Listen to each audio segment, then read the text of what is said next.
Hello everybody. Today is Wednesday 18 October 2023 and today I would like to talk to you about what is happening in Israel. Now normally I do not enter into these discussions about politics and geopolitics and so on. Well, with my friends offline I do this a lot, of course. But online I don't do this because I'm a scientist and I'm doing scientific work. As you know, my videos are mostly about science and about lecturing. However, I've seen that on this mainstream media news that the information is of so extremely bad quality. They never seem to be explaining everything correctly. It seems to be completely full of political agenda and wishful thinking and mostly virtue signaling, that some want to outdo the others by saying how virtuous they are and then just saying platitudes or basically untruths. That I've seen also some of my friends online and offline have been making video presentations about this. So let me also contribute to this and let me show you what I learned over the years in this subject. I will talk to you about maybe 25 minutes. Bear with me because I may have some information that other channels may not have. So this is a subject that is going back into history. Most people probably know that Israel was created in 1948, which I will come back in a moment. But of course the story goes back much longer, as long as the religions have been invented, or discovered or developed. So I first want to mention this book here that I have here of Norman Davies. Let me show it to you. I have it here. Norman Davies, Europe, History. It's a paperback. Well, it is some 1,300 pages, so it will take a lot of work to read all this. But it's about the history of Europe. But the idea that you get from this book is that the three Abrahamic religions, that is Judaism, Christianity and Islam, they are basically the same religion. They all believe in a single God, and then one has a prophet, the other one doesn't have a prophet, things like this. So it's a little bit the details. It's what we call spinach with potatoes and potatoes with spinach. Of course, they will all disagree with me and saying it's the most important is the details and things like this. But the idea is, what the idea I got is that in Europe, that they were fighting each other, and always there was one of them in a certain region would be dominant. And then when this is dominant, what they would do is, first of all, the other religions, they could stay, but they would have to pay tax, or they would have to pay more tax than the dominant religious people. And if that didn't work, or actually what very often happened, that then the non-dominant religion would give him three options. You can either flee, you can be converted, or you can actually die. You would be executed. And that is actually then was standard. So every 50 years or something like this, there would be some kind of a religious dispute going on where one of them was killing then the other two. And we should not think of this as that it only happened to the Jews, but this was constantly happening to the three of them. And it's just a matter of who's the victim and who's the perpetrator of these regimes. Now, the other thing is then, so this is the long-term history. This starts from the 2,500 years ago, let's say 500 years before our counting, our calendar. And it happens until now, and it still didn't stop. And it is not an invention of, it didn't happen only to the Jews, that it was, let's say, an invention of the Germans, that they started exterminating them. No, this is more or less constantly, these things are constantly happening. And I also want to go, now I go a little bit fast forward, I would like to tell to you this, a very interesting site, the Corbett Report, where there is a lot of good documentaries, and one of which I found, which is very good explaining the history, the modern history, that is the World War I conspiracy. In this, Mr. Corbett explains how the wealthy industrialists like Mr. Rothschild and Mr. Cecil Rhodes, they decided, they met and they started secretly and also actually openly organizing that they had the idea of reuniting the British Empire, or that is to say England, and to reinstate the British Empire, so also include the United States again. And the idea was, this we're talking about the end of the 19th century, the idea was to first destroy Germany and then destroy, of course, also Russia, which is a competitor in the empires, as empires goes. So what they were doing, first they made the what is called the Boerenoorlog, or the Boer War in South Africa, to first unite South Africa and to make it into a single terrain owned by the British. And as you know, this happened. And then the two world wars, which they, according to this documentary, they planned, was for the destruction of Germany, and this they also managed. And the next step would be also the destruction of Russia. And as you see, this was also being planned and being executed, only it doesn't seem to be going so well, as you see by the conflict in Ukraine. So this is part of, let's say, a conspiracy. It is not really a conspiracy in the sense that it is a closed conspiracy, because it's all openly visible and all openly written and mentioned by everyone.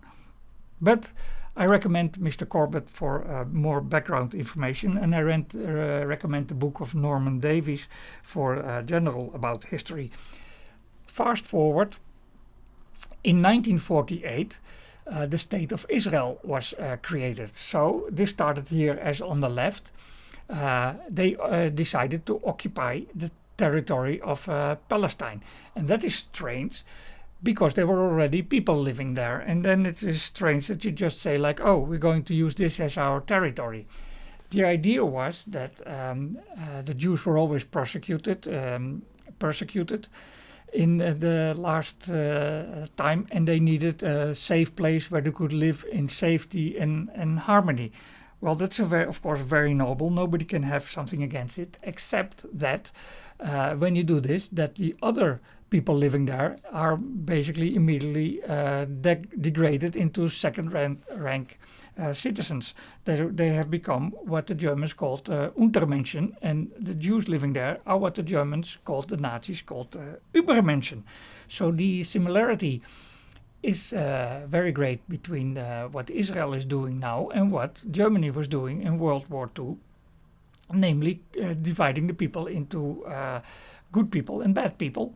And actually, what is very funny, the Jewish people, they were confined in a ghetto in Warsaw, and in 1943, if I'm not mistaken, they had sort of like an uprising, and they revolted. They started really being aggressively, started attacking the German occupiers. And the funny thing is that, and then the Germans, of course, pushed it down. They beat it down. And now the funny thing is that the Palestinians living in Israel are living in ghettos, namely, especially this Gaza. So it is understandable, for exactly the same reason, that they had an uprising. At least now the world sees what is going on there, and the shoe is on the other foot now. So anyway, in 1948, the State of Israel was created to give the Jews finally a place where they can live in quiet, peace and quiet. And as you can see already from this same image, that actually the region that is occupied by Israel is getting bigger and bigger and bigger. And they have these settlements. What will be the final goal? Well, maybe it is this, let's say, the Greater Israel Project, with some conspiracy thinkers mentioning this, where also part of Saudi Arabia, half of Iraq and half of Syria, and even parts of Egypt will be part of Greater Israel. And is this a conspiracy?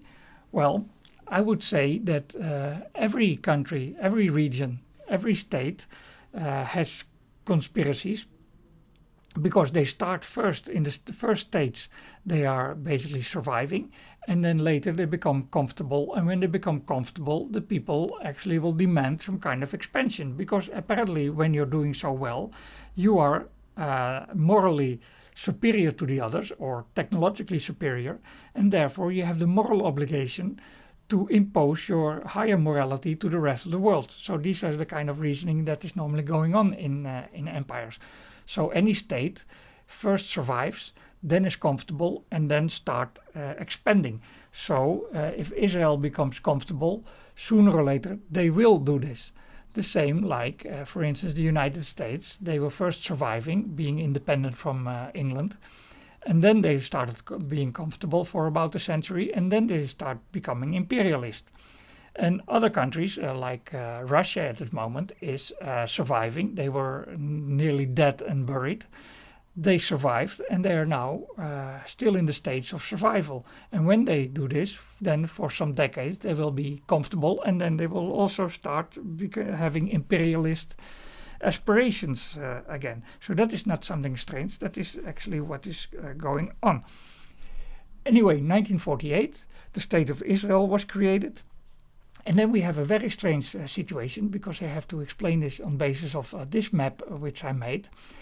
Because, well, this region, what I have indicated here, is called the Semite tribes are living. And these people, these Semites, these are also the original Jewish people that were actually, they were expelled from Egypt, as you all know. They were going into Babylonia, which is somewhere here, if I'm not mistaken. They were kicked out. And it's funny now that now these Jewish people are kicking out the Semites out of the Gaza strips and apparently into Egypt. Is this some kind of karma? Is this some kind of history repeats? Or what is going on here? Anyway, what is more important here is that there is this region, the Khazars, where the Khazaria, where the Ashkenazi Jews are living, were living, and these are not of Jewish ethnicity. They don't have the, let's say, they call it the seed of David. That was from this Semite Jewish people that were living there. No, these people simply adopted the Jewish religion, and because of that, probably they were later kicked out by the Russians or by the Tsars that were then taking over this region. And these Khazar Ashkenazi Jews, they were kicked out here and were removed from, let's say, the ghetto, which was called the Palat, which is modern-day Belarusia and eastern Poland.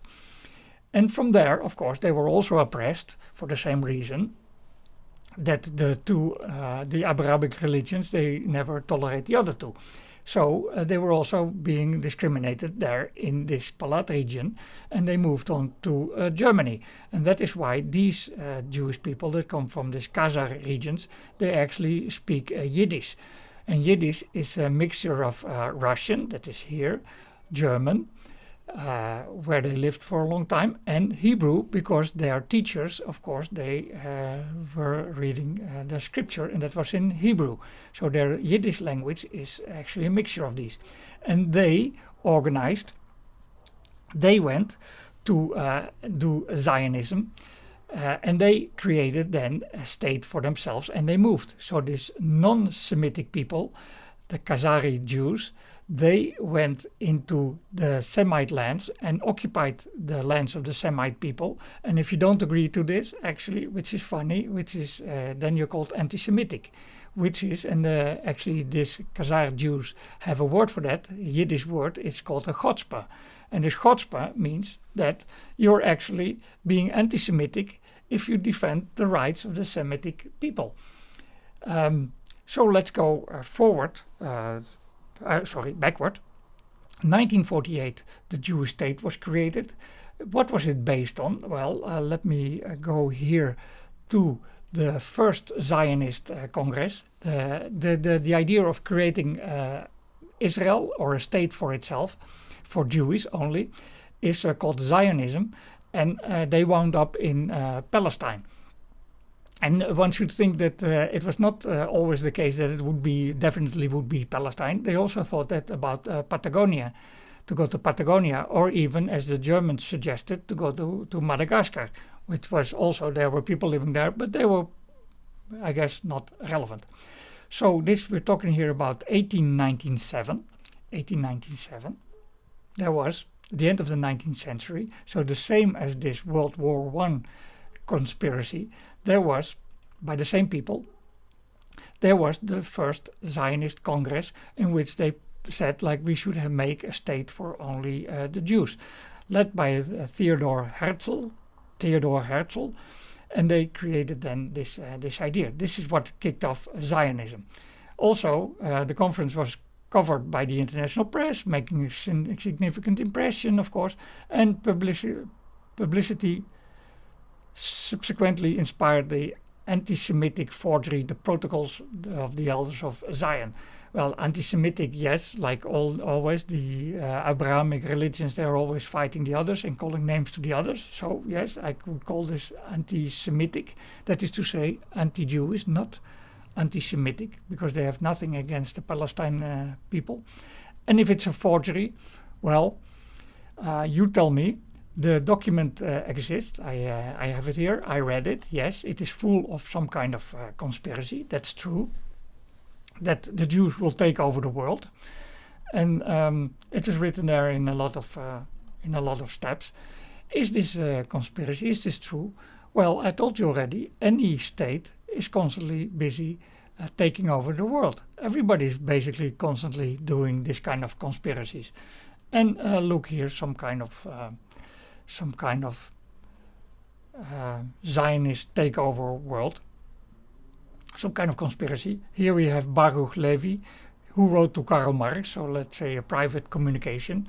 The Jewish people will attain world dominion. Okay, Israel will furnish all leaders. So they already had the idea, 1928. Israel didn't exist yet, but they already knew, yes, Israel will furnish all the leaders. The governments and so on will fall into the hands of the Jews. Promise of the Talmud, Jews will have all the property of the whole world in their hands. Well, this is of course a little bit talking of grandeur. I can also say these things, that I will take over the entire world. And probably there are a lot of people that are saying these kind of things out of their own, of course, feeling of moral superiority. And of course they find basically their own religion is superior, but that doesn't mean that we have to take this serious as a conspiracy. Conspiracies are everywhere, they're ubiquitous. But the fact is that this Zionist movement is extremely strong, especially in the United Kingdom and the United States, where it is basically the dominant, the dominant political philosophy. And I will give here an example as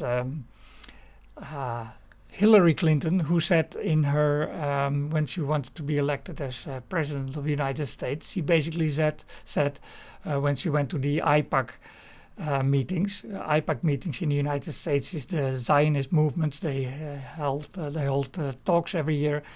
And they're famous for being pro-Israel, of course. And in the United States, Hillary Clinton said the famous phrase, "You can never be Zionist enough," which is probably the case, because if you say something against it, basically your political career is over. And also something here as what she said, and which is very actual now. As president, so this is what she said before, as president, I will give the Jewish state all the necessary military, diplomatic, economic and moral support it needs to truly vanquish Hamas. And if that means killing 2,000 Gazans, then so be it. So this is, of course, still a winning political strategy in the 21st century. Note also that the true Jews themselves that believe in their religion, they're not so much Zionists. They themselves, they reject Zionism. So the Jews themselves, when they follow their scripture, because in the scripture it says, if I'm not mistaken, it says that they have to be scattered all over the world. This is their fate. That Judaism rejects Zionism. Never mind, in 1948, so we had this Zionist Congress.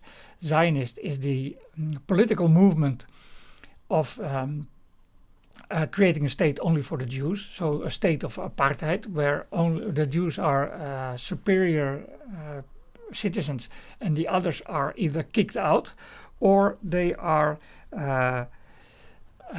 inferior, less people. So this is exactly in line with the book of Norman Davies, that the dominant religion then actually says to the others, you have to flee, you have to convert, or you have to die, but at least you have to pay taxes and you're an inferior citizen. This is exactly what is always happening. Then 1897, the Zionist movement. And then we go a little bit fast forward. 1917, there is, I'm not connected to the internet at the moment. 1917, there is Lord Rothschild, or Rothschild, the one that was also behind this conspiracy, or let's conspiracy, the World War I conspiracy of destroying Germany and then Russia. The same Rothschild, or from the same dynasty of Rothschilds, they are then saying the Balfour Declaration. Let me say a little bit about Rothschild. Who is this guy? He was a Jew living in Frankfurt, if I'm not mistaken, and since the Jewish people are the only religion that are allowed, according to their religion, to make money with money, or in other words, to do banking, it was everywhere in Europe, it was the Jews which were doing the financial business. So banking, as we all know, is very lucrative. And they were the only ones that doing it. And the first Rothschild, he was actually called Mr. Bauer. And he had a shop of lending money in Frankfurt. Hamburg, Frankfurt. I can be mistaken. Anyway, Mr. Bauer, he was lending money, and his shop of lending money was could be recognized because it had a red shield in front of it. And a red shield in German, that is Rot Schild, and therefore he changed his name to Rothschild. And then he moved also to Paris and London, and the one in London is very interesting. Apart from that, he basically ruined the Duke of Hessen when it was in war, and he just was lending money that he didn't have, because banks don't have money, but just promising money, and with that, the Duke of Hessen completely ruined himself for financing a war. And at the end, they wound up with the entire country. The same happened with England when it was in the war with France, by a scheme of information technology, which was very fast messengers. Mr. Rothschild managed to swindle the entire Bank of England out of all of its money. Well, swindle, it was completely legal business, but at the end he wound up with all the money. And then he was so powerful that together with Cecil Rhodes, the other, they started planning to put the world, a conspiracy of putting first to destroy Germany, then Russia, and then reunite England with the United States. Then they went to government, and Mr. Balfour from the British government, they wrote a letter. I have it here in bigger, and saying that yes, I don't have it bigger. Yes, it is. I have much pleasure of promising to you the land of Palestine, as you see, going to Palestine, and this will be the country for the Jews. And this is very strange, because now imagine that I go into politics and I say Lord Stalinge is promising. Well, I'm very worried with the Native Americans, which were basically eliminated from the planet, nearly complete genocide in the Americas, in Mexico and in the United States by all these conquistadores and by the colonialists. They were basically murdered. So you know what? Lord Stalinga, I will write a document like this and I will promise the land of Wales to the Native Americans. And they can occupy it. I will supply them weapons and they can kick out the people living in Wales, or these people in Wales, they can flee, they can convert, or they can die. This is a very strange situation. How do they get away with all this? That is because entire Europe is suffering from huge, continuous, I don't want to call it indoctrination or propaganda, but this is into the root of our culture, that we have substituted guilt, meaning that we feel sorry for the Jews. We actually feel guilty for something that we didn't do. As for instance, I am from the generation post-war. I have not contributed in any way whatsoever to a genocide committed on the Jews. So I don't have to feel guilty for anything. I didn't do it. I don't agree with it. I will not do it in the future.